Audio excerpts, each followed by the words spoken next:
Terrorism was not born on 9/11, nor has the COVID been the only pandemic.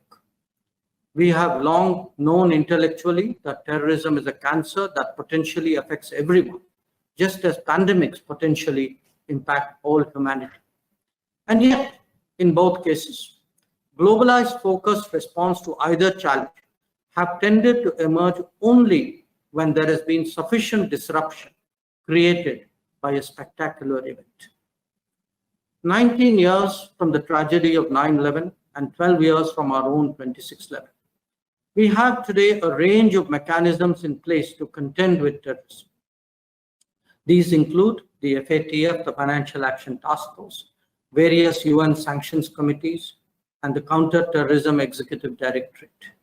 But we still lack a comprehensive convention on international terrorism, with the membership of the UN still wrestling with certain foundational principles. All the while, states that have turned the production of terrorists into a primary export have attempted, by the dint of bland denials, to paint themselves also as victims of terror.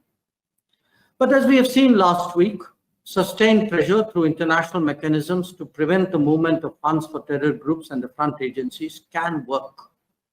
It has eventually compelled a state complicit in aiding, abetting, training, and directing terror groups and associated criminal syndicates to grudgingly acknowledge the presence of wanted terrorists and organized crime leaders on its territory.